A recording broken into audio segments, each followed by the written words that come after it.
Assalamualaikum warahmatullahi wabarakatuh. Perkenalkan, nama saya Ika Padilah dengan NPM 2110100510 dari kelas G Fakultas Hukum dengan prodi jurusan Ilmu Hukum dengan dosen pengampu Bapak Dr. Asnawi SPD MPD dengan mata kuliah Bahasa Indonesia. Saya akan menjelaskan materi tentang hakikat bahasa. Nah, materi yang akan saya jelaskan mengenai hakikat bahasa, ragam, dan laras bahasa. Nah, yang pertama kita akan masuk pada penjelasan materi.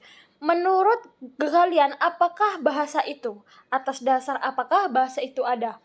Menurut garis besar KBBI, bahasa adalah sistem tentang bunyi yang arbiter yang digunakan oleh anggota suatu masyarakat untuk bekerja, berinteraksi, dan mengidentifikasikan sesuatu. Dasar adanya bahasa sampai saat ini masih menjadi perdebatan para ahli selama beberapa abad. Kapan asal mula bahasa itu ada masih belum bisa ditetapkan sampai saat ini dikarenakan kurangnya bukti langsung. Akibatnya, para ahli yang ingin meneliti asal mula bahasa harus menarik kesimpulan berdasarkan bukti-bukti lain seperti catatan-catatan fosil atau bukti-bukti arkeologis. Keberagaman bahasa kontemporer, kajian akuisisi bahasa, dan perbandingan antara bahasa manusia dengan sistem komunikasi hewan. Dan yang kedua, kita akan masuk ke pengertian hakikat bahasa, ragam, dan laras bahasa. Hakikat bahasa adalah mengulas atau pengulasan bahasa secara baik dan menyeluruh. Menurut pakar bahasa maupun masyarakat bahasa, bahasa terdiri dari dua bagian, yaitu ragam bahasa dan laras bahasa. Ragam bahasa sendiri adalah variasi bahasa yang terbentuk karena pemakaian bahasa.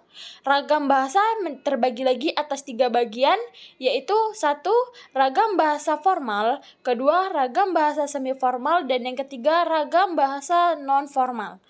Laras bahasa adalah kesesuaian antara bahasa dan fungsi pemakaiannya. Laras bahasa dibagi menjadi 5 lagi menurut derajat keformalannya, yaitu yang pertama beku atau frozen, yang kedua resmi atau formal, yang ketiga konsultatif atau konsultatif, yang keempat santai atau casual, yang kelima akrab atau intimate. Selanjutnya saya akan memberitahu atas dasar teori tentang apa bahasa ada. Yang satu, kemauan, kedua, keinginan, yang ketiga, interaksi, keempat, kebutuhan, dan yang kelima, tuntutan. Selanjutnya, kita akan masuk ke linguistik bahasa.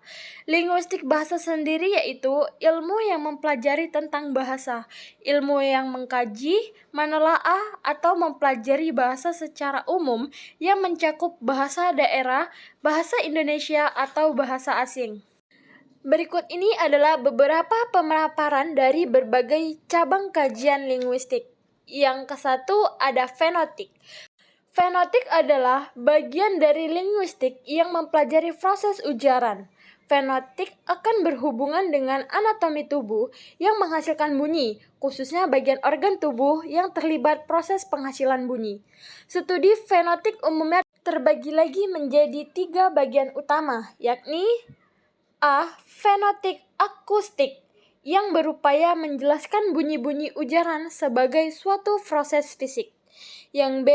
Fenotik auditoris yang merupakan studi yang mempelajari proses penerimaan bunyi-bunyi bahasa oleh telinga.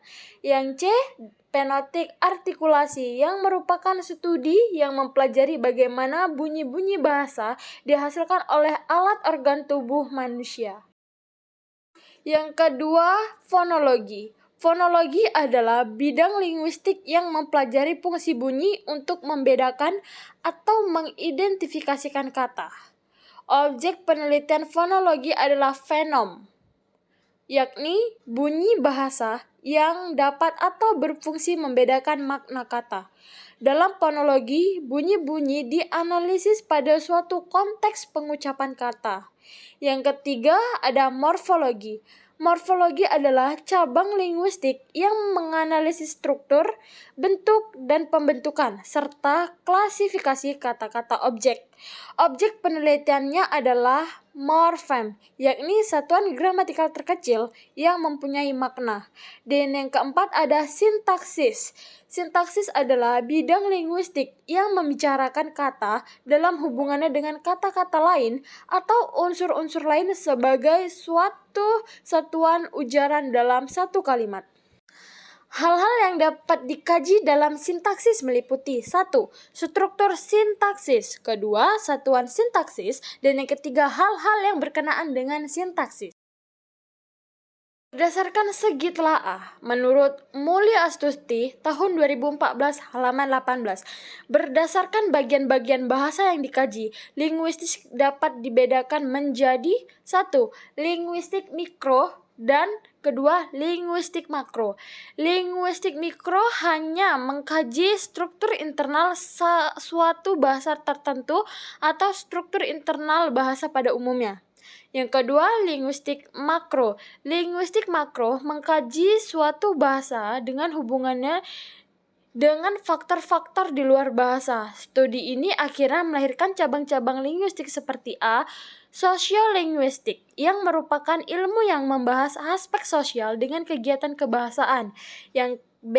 Antropologi linguistik atau etnologi linguistik, merupakan ilmu yang mempelajari hubungan antar bahasa, penggunaan bahasa, dan kebudayaan pada umumnya.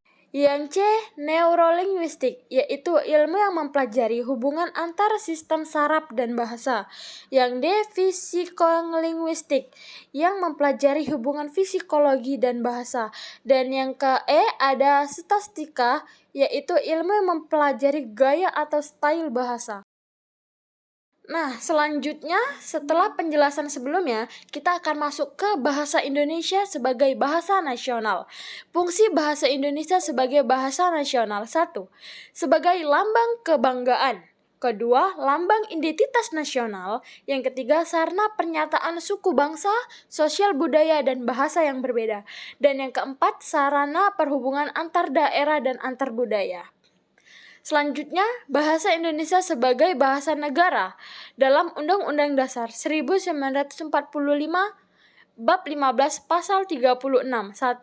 Sebagai resmi kenegaraan. Kedua, bahasa pengantar pendidikan. Ketiga, sarana perhubungan pada tingkat nasional. Yang keempat, sarana pengembangan kebudayaan, pengetahuan, dan teknologi. Nah, teman-teman, sekian, seperti itulah penjelasan materi yang dapat saya jelaskan kepada teman-teman sekalian. Semoga penjelasan saya dapat membantu teman-teman dalam memahami hakikat bahasa, ragam, dan laras bahasa. Sekian saya ucapkan. Atas perhatiannya, saya undur diri. Sekian dan terima kasih. Wabillahi taufiq wal hidayah. Wassalamualaikum warahmatullahi wabarakatuh.